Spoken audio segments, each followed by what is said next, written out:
မင်္ဂလာပါခင်ဗျာကျွန်တော်ရဲ့ဒီ channel သင်ခန်းစာမစခင်မှာကျွန်တော် channel ရဲ့ subscriber တွေကျွန်တော် channel မှာ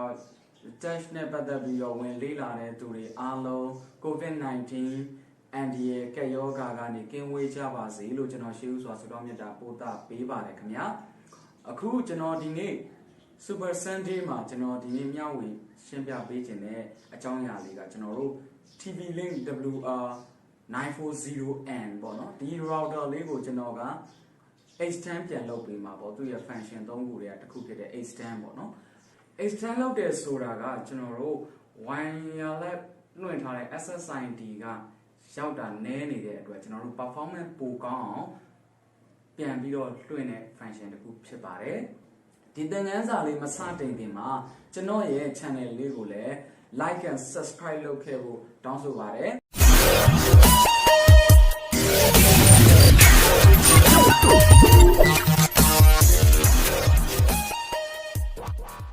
ကျွန်တော်တို့ဒီ TV link router ရဲ့ဒီ router လေးရဲ့အောက်ခြေမှာပေါ့နော်ကျွန်တော်တို့တွေရှိတဲ့အောက်ခြေမှာဒီပြောင်းပြန်လှန်ကြည့်လိုက်တဲ့အောက်မှာပါရှိမလဲဆိုရင် QR code လေးရဲ့ wireless access point ရဲ့ wireless SSID ဆိုတဲ့ name လေးရဲ့နောက်ပြီးတော့ wireless password pin ဆိုတဲ့ connection လုံးရဲ့ရှိပါတယ် okay အဲ့ဒီအောက်မှာရှိတဲ့ဒီလိုလေးပေါ့နော်ကျွန်တော်တို့ဒီမှာ TP link 5C 7C ဆိုတဲ့ဟာလေးကိုကျွန်တော်တို့နှိပ်ပြီး Wi-Fi ကို connect လုပ်လိုက်မယ်သူရဲ့ wireless password ဆိုတာလေးကိုကျွန်တော်တို့ကဏ္ဍလေး8လုံးပေါ့နော်595020881ပေါ့နော်ကျွန်တော် router မှာအဲ့ဒီ password လေးပါဒါလေးကိုရင်ချိန်လိုက်မယ်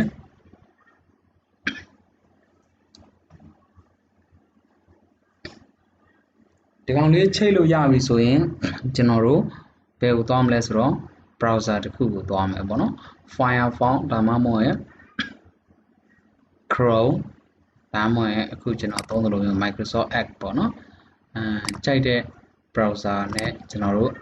ချိန်ပြီးသုံးလို့ရတယ်အခုဆိုရင်ချိန်သွားပြီဒါပေမဲ့ no internet ပေါ့ဆိုတော့ TP link ကိုဝင်ဖို့အတွက်ဆိုရင်သူ့ရဲ့ default IP ဒီ 192.168.0.1 နဲ့ဝင်လို့ရတယ်လို့ http://tp://link.wifi.net ဆိုပြီးတော့ဝင်မယ်ဆိုရင်လည်းမလို့ရပါတယ် okay အဲ့ဒါဆိုတော့ကျွန်တော်တို့အရင်ဆုံး login password router ရဲ့ management password admin password ပေးမယ်အထက် password နဲ့အောက် password ဒီ create new password နဲ့ confirm password ဒီအတူတူပေးရပါမယ် okay အဲ့လိုမျိုးပေးပြီးပြီဆိုရင်ကျွန်တော်တို့က create ဆိုတာကိုနှိပ်လိုက်ပါဒါပြီးရင်တော့ကျွန်တော်တို့ဒီထဲမှာ function တွေအများကြီးရှိရပေါ့နော်အဲ့ဒီထဲမှာကျွန်တော်တို့ working mode ကိုသွားမယ်ခုလောက်မှာကကျွန်တော်တို့ rate extender function လေးပေါ့နော် rate extender ကိုရွေးပြီးတော့ save လိုက်တဲ့အခါမှာကျွန်တော်တို့ router ဒီ10 minute ခန့် reboot ကျသွားမှာဖြစ်ပါတယ် okay ကျွန်တော်တို့ reboot ချလိုက် okay ပေးလိုက်ပါမယ် okay ပေးလိုက်တဲ့ချိန်မှာကျွန်တော်တို့ router ဒီ10 minute ခန့် reboot ကျသွားလိမ့်မယ်ခေတ္တစောင့်ပေးရမှာဖြစ်ပါတယ် okay ကျွန်တော်တို့ 100% ပြီးသွားတဲ့အခါမှာသူ့ရဲ့ပုံစံဒီဘာဖြစ်သွားလဲဆိုတော့ကျွန်တော်တို့ TV link ကိုထပ်ပြီးတော့သူပြန်ချိတ်သွားပြီပြန်ချိတ်သွားတဲ့အခါမှာကျွန်တော်တို့ reference ပြန်ခေါ်ကြည့်မယ်ပြန်ခေါ်ကြည့်တဲ့အခါမှာ admin password စောစောတုန်းကကျွန်တော်တို့ပေးခဲ့တဲ့ password ကိုပေးပြီးတော့ဝင်မယ်စောစောလိုမျိုး function တွေအများကြီးမပါတော့ဘူး router function မပါတော့ဘဲနဲ့ extender function ပဲပါတော့မယ် okay ကျွန်တော်တို့ network ထဲကိုသွားမယ် extend လုပ်မှဖြစ်တဲ့အတွက်ကျွန်တော်တို့သူ့ကိုဒီတိုင်း DHCP ထားပြီး extend လုပ်လို့ရတယ် static ထားပြီး extend လုပ်လို့ရတယ် okay ကျွန်တော် DHCP ပဲထားခဲ့လိုက်မယ်နောက်တစ်ခုကကျွန်တော်တို့ဒီမှာ wireless မှာဘာလုပ်မလဲဆိုတော့ဒီမှာ SSID ကျွန်တော်တို့ fan ပြီးပြန်လွှင့်မဲ့ Wi-Fi ပေါ့နော်ကျွန်တော်ဒီ Unilink ဆိုတဲ့ line လေးနည်းသေးတယ်ဆိုတော့ကျွန်တော်ဒီ Unilink ဆိုတဲ့ line လေးကို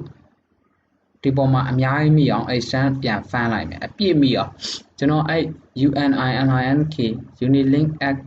and KK ဆိုတဲ့ line လေးပေါ့နော်ဒါပေမဲ့ survey ဆိုတာကတော့ရှာတာပါပဲဒီက survey ဒီဘက်မှာပဲ wifi ကိုချိန်မလဲဆိုတာလေးကျွန်တော်တို့တစ်ချက် survey ကိုနှိပ်ပေးလိုက်မယ်နှိပ်လိုက်ရင်သူရနိုင်တဲ့ wifi တွေကိုလိုက်ရှာနေပြီဖြစ်ပါတယ်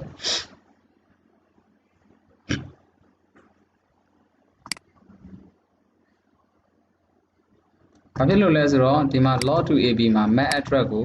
ထည့်ပိုင်းရမှာဖြစ်ပါတယ် okay အဲ့ဒါဆိုရင်ကျွန်တော်တို့ကဒီမှာ technical house ဆိုတာတွေ့တယ် unilink ဆိုတာတွေ့တယ် okay ကျွန်တော်တို့ unilink ကို connected လုပ်လိုက်မယ်ဒါဆိုရင်ရသွားပါပြီကျွန်တော်တို့ unilink ရဲ့ password ကို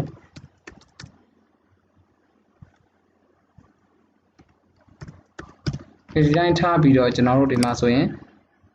WDS mode မှာဒီတိုင်း auto ပဲထားပြီးတော့ကျွန်တော်တို့ save လိုက်မယ်ဆိုရင်ကျွန်တော်တို့ဒီဘက်မှာတွေ့ရမှာဒီ unilink ဆိုပြီးတော့ကျွန်တော်တို့ line ကိုအခုဆိုရင်နှစ်တုံးပဲမိတယ်ဒီ router ကသူ့ရဲ့ function အလုပ်စလုပ်ပြီးဆိုတာနဲ့ unilink line ဒီလုံးဝအပြည့်တက်လာတော့မှာဖြစ်ပါတယ် okay ဒီမှာဆိုရင်လုံးဝအပြည့်ဖြစ်သွားပါပြီဒါကဘာလဲဆိုရင်ကျွန်တော်တို့ router ရဲ့ function မဟုတ်တော့ဘူး rate extender function စောစောတော့နှစ်တုံးပဲမိတယ်အခုဆိုရင်အပြည့်မိသွားပြီဘာဖြစ်လဲဆိုတော့ line တိတ်မကောင်းလို့ကျွန်တော်တို့ပြန်ဆွဲပြီးပြန်နှွှဲလိုက်တဲ့သဘောပါပဲ okay သူ့ကို connect လုပ်မယ်လုပ်ပြီးတော့ကျွန်တော်တို့ပေးခဲ့တဲ့ password ပေါ့နော်